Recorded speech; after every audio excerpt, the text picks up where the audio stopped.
South Korean president declaring martial law in a late-night TV address. On 3rd December 2024, at 11 p.m., South Korea's President Yoon Suk-yeol shocked the country and the world when he declared martial law out of the blue through a late-night TV broadcast.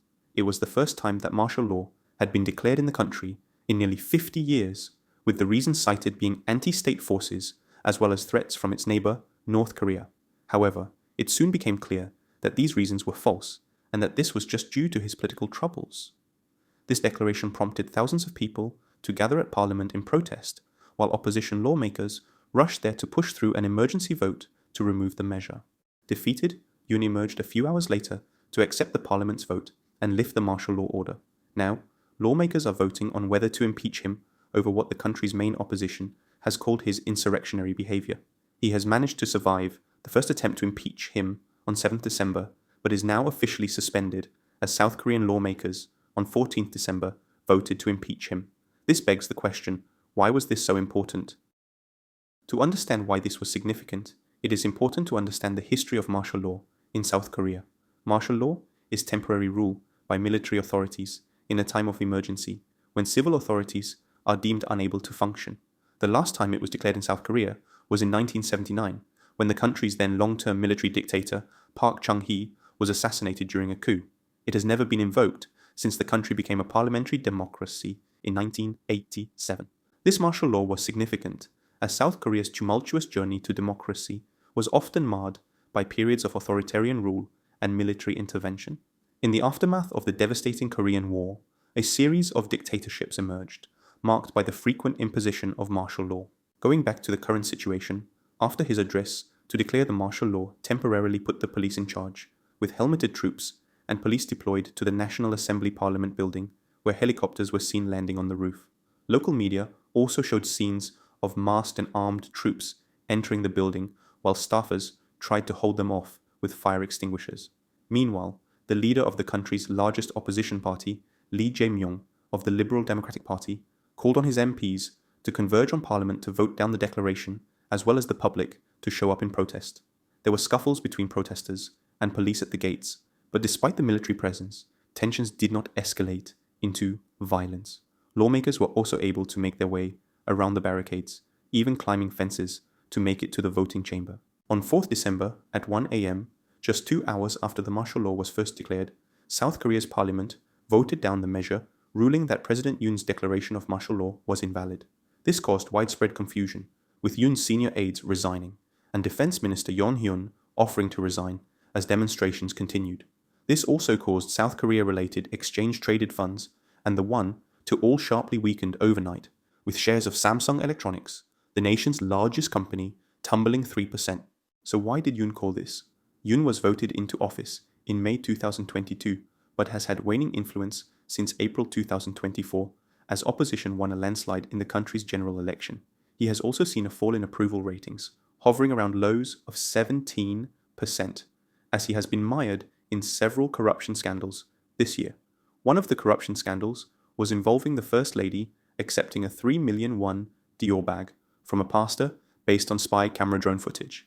South Korean law makes it illegal for public officials and their spouses to receive gifts worth more than 1 million won in one go. There is also allegation that she was also involved in stock price manipulation. This decision has been seen as a response to domestic pressure and a series of scandals. How has the public reacted to this? 정말 영화 속에나 있었던 일을 현실로 겪으니까 이게 진짜 생각했던 것보다 더 엄청나게 좀 일단은 상황이 너무 개탄스럽고 앞으로 이 나라의 미래가 어떻게 될지 정말 걱정이 많이 되고 어젯밤에 우연히 잠을 자다가 깨서 뉴스를 이제 접하게 됐는데 무척 처음에 들었을 때는 좀 무섭고 당황스러웠고 무슨 일이지? 이게 지금 현재 이 시대 때 일어날 수 있는 일인가?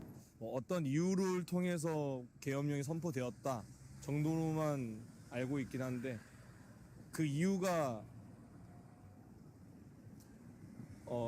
무색하게 너무 아무런 거 없이 끝났다? 그냥 그래서 좀 이상했다 정도로. Residents have expressed anxiety and confusion following the declaration and subsequent invalidation of the martial law. Residents also called it an experience reserved only for the movies. A clip that went viral was An Gwiryong, a spokesperson for the opposition Democratic Party, was filmed grabbing a soldier's rifle with her bare hands in an incredible moment of defiance. Other reactions on social media include CNN anchor Christiane Amanpour's tweet from South Korea's former foreign minister on how this decision was unacceptable, Evan remarking how impressive the reaction of the South Korea public and opposition was, and Dr. Eli David referencing the viral clip of Professor Robert Kelly explaining South Korean politics live on BBC News when he was interrupted by his kids. On the other hand, while majority of South Koreans wanted Yoon impeached, there were thousands of Yoon supporters who gathered to watch the impeachment vote, with some making comments that if Yoon is impeached, they would leave the country. So, what happens next? As mentioned earlier, President Yoon Suk-yeol has been suspended from official duties following the impeachment vote, much to the joy of many South Koreans. This impeachment is not the first time that a South Korean president has been impeached. In 2016, then President Park Geun-hye was impeached after being accused of helping a friend commit extortion. In 2004, another president, Roh Moo-hyun, was impeached and suspended for 2 months. The Constitutional Court later restored him to office. Even with Yoon removed from the office, this does not seem to be the end. The move shocked a country that views itself as a thriving, modern democracy that has come far since its dictatorship days. This event could be viewed as the biggest challenge to it. This affects its reputation as a stable democracy and could be even more damaging than the 6th January riots in the US. With high geopolitical tensions between North and South Korea, the last thing that South Korea wants is more uncertainty. To take his place, Han Duck-soo, who has served as finance minister, trade minister, and 2 stints as prime minister, is currently serving as the acting president. Hopefully, he will be able to steady the ship in South Korea, allowing normalcy to return. As this situation is still developing and the impact it will have is still unknown, only time will tell how South Korea recovers from this.